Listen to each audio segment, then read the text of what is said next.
Assalamualaikum warahmatullahi ta'ala wabarakatuh.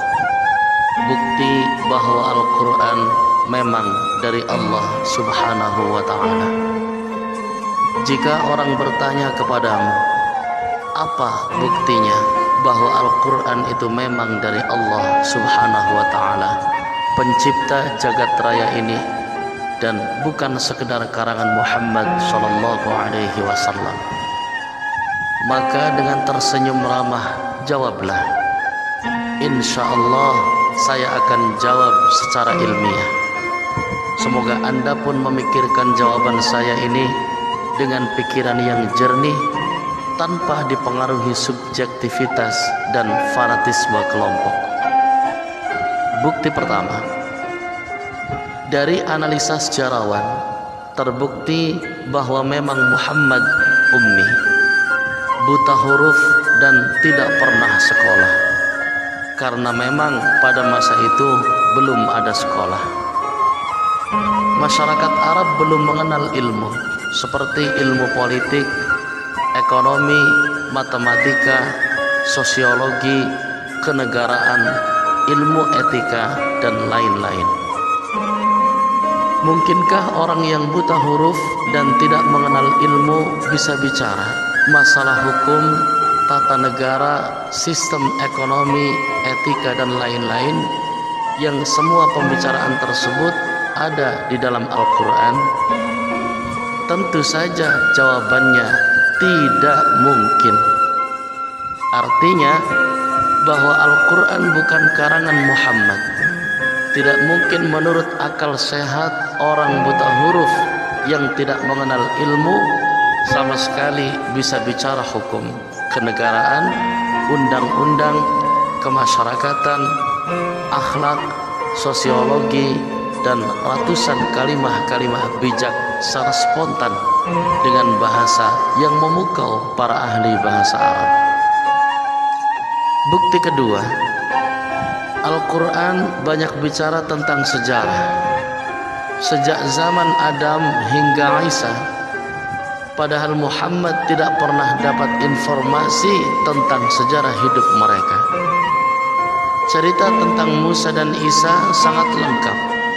Bahkan seorang pendeta sangat bersyukur ternyata di dalam Al-Quran ada pembelaan terhadap kesucian Bunda Maria yang oleh orang Yahudi dituduh telah berzina sehingga melahirkan Isa. Dari mana Muhammad dapat cerita seluruh kisah para nabi tersebut, padahal di Mekah dan Madinah hampir-hampir tidak ada orang Kristen? Jelas akal sehat kita akan menolak jika dikatakan Al-Quran karangan Muhammad sallallahu alaihi wasallam. Begitu juga cerita tentang Musa alaihi salam sangat lengkap. Padahal orang Yahudi tidak ada yang mengajarkan Taurat kepada Nabi yang tinggal di Mekah. Bahkan di Mekah hampir-hampir tidak ada orang Yahudi. Bukti ketiga, dulu ada seorang pelaut Eropa. Kebetulan di atas kepalanya ada Al-Quran terjemah. Sekedar mengisi kekosongan selama dalam pelayaran, beliau iseng membaca-baca Al-Quran terjemahan tersebut. Beliau sangat terpesona dengan pembicaraan Al-Quran tentang lautan, badai, dan starvation yang terkait. Bahasanya pun sangat dalam dan puitis. Ketika beliau berlabuh di India, dia bertanya-tanya kepada muslim di sana tentang Muhammad dari muslim India tersebut. Dia memperoleh keterangan bahwa Muhammad hidup di tengah gurun pasir dan tidak pernah melihat lautan. Maka dia sangat yakin bahwa mustahil Al-Quran karangan Muhammad yang bisa dengan sangat indah melukiskan lautan, padahal beliau tidak pernah melihat laut, sehingga ia pun segera memutuskan masuk Islam. Bukti keempat, di dalam surah Al-Furqan ayat 53, Allah subhanahu wa ta'ala berfirman, Dan dialah Allah yang membiarkan dua laut yang mengalir berdampingan, yang satu tawar dan segar, yang lainnya asin dan pahit. Dan Dia jadikan di antara keduanya dinding dan batas yang tidak tembus. Haha, dari mana Muhammad lelaki gurun pasir itu tahu, padahal beliau tidak mengerti sedikit pun tentang lautan. Dan bahkan dua laut yang beda rasa dan warna itu pada masa hidup beliau belum ditemukan orang. Jadi sekali lagi tidak mungkin Al-Quran tersebut karangan Muhammad sallallahu alaihi wasallam. Bukti kelima, pada masa Muhammad hidup ada dua negara imperium, yaitu Imperium Romawi dan Persia. Dua imperium ini sering berperang ketika di masa hidup beliau. Persia berhasil mengalahkan Romawi. Hal ini membuat masyarakat musyrik Mekah menjadi gembira karena orang Persia juga penyembah berhala. Sebaliknya, orang Islam bersedih karena Romawi menganut agama Nasrani yang seakar dengan Islam. Kemudian turun ayat menghibur orang Islam. Surah Ar-Rum ayat 2, 3 dan 4 menjelaskan bahwa beberapa tahun lagi akan kembali terjadi peperangan, dan peperangan tersebut akan dimenangkan oleh Romawi, sehingga umat Islam yang pro Romawi pun menjadi gembira. Ayat ini pun ditertawai oleh kaum musyrik Quraisy, dianggap sebagai bualan. Muhammad saja karena waktu itu Romawi terlihat sudah sangat lemah. Maka Abu Bakar menantang orang musyrik untuk bertaruh dengan taruhan belasan ekor unta. Tantangan diterima oleh musyrik Quraisy, dan 7 tahun kemudian apa yang diramalkan Al-Quran pun terjadi. Romawi kembali perang dengan Persia, dan peperangan dimenangkan orang Romawi.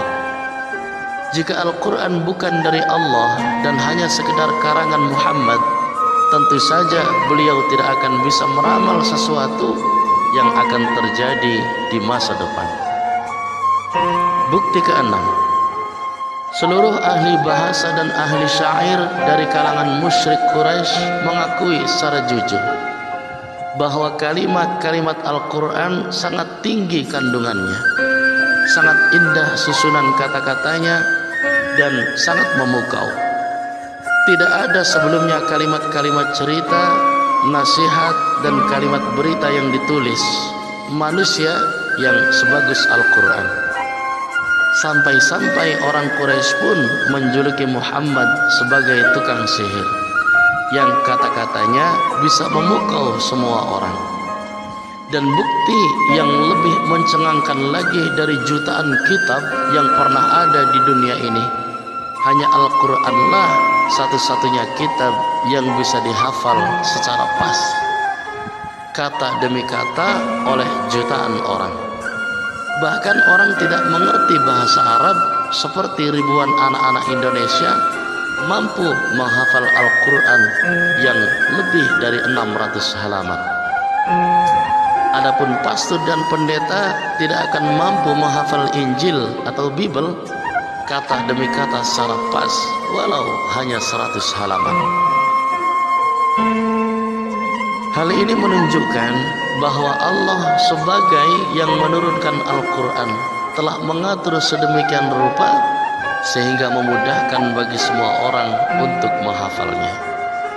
Bukti ketujuh, dalam surah Yunus ayat 92 diceritakan bahwa jasad Fir'aun musuhnya Musa alaihi salam akan diselamatkan Allah. Padahal peristiwa sejarah Musa alaihi salam dan Fir'aun tersebut terjadi 1200 tahun sebelum Masehi. Pada awal abad ke-19 tahun 1896, seorang ahli purbakala, Loret, menemukan di lembah raja-raja Luxor Mesir satu mumi yang dari data-data sejarah terbukti bahwa ia adalah Fir'aun yang bernama Maniplah. Pada tanggal 8 Juli 1908, Elliot Smith mendapat izin untuk membuka pembalut Fir'aun, dan ternyata jasadnya masih utuh seperti yang diberitakan Al-Quran. Nah, mungkinkah Muhammad yang buta huruf tersebut bisa mengetahui hal tersebut? Padahal di dalam Taurat dan Injil pun tidak ada diceritakan. Tidak dapat tidak, akal sehat yang jujur akan berkata bahwa Al-Quran bukan karangan Muhammad. Bukti ke-8, dalam Al-Quran surah Yunus ayat 10, surah ke-10 ayat 15, Allah menjelaskan bahwa cahaya matahari bersumber dari dirinya sendiri, sedangkan cahaya bulan adalah pantulan.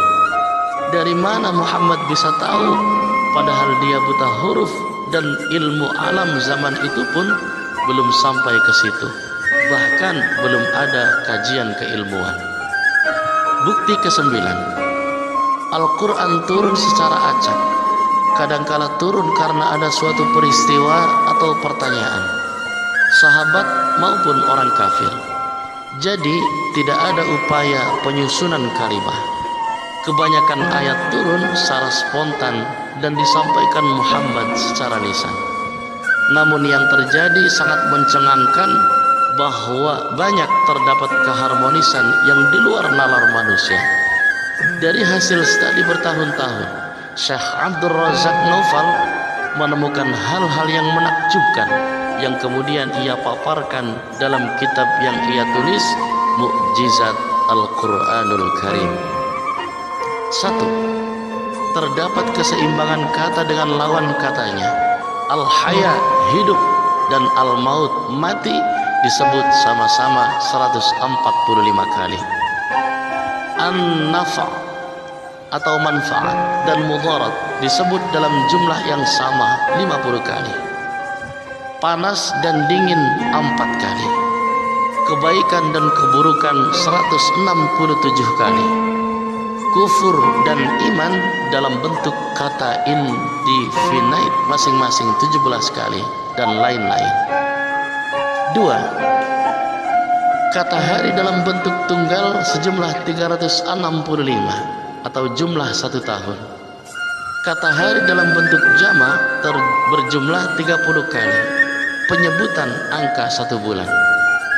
Kata yang berarti bulan hanya disebut 12 kali, menunjukkan jumlah setahun dan lain-lain. Apakah semua ini kebetulan dan sangat banyak bukti lainnya? Mudah-mudahan dengan keterangan sederhana ini bisa meningkatkan kualitas iman kita dari haqqul yakin menjadi ainul yakin, keyakinan yang sudah terbukti dan tidak bisa dibantah. Dan dengan Anda membagikan ilmu yang sangat penting ini untuk diketahui banyak orang, Anda pun terhitung telah melakukan amal jariah yang sangat penting dalam urusan syiar Islam. Barakallahu li wa lakum.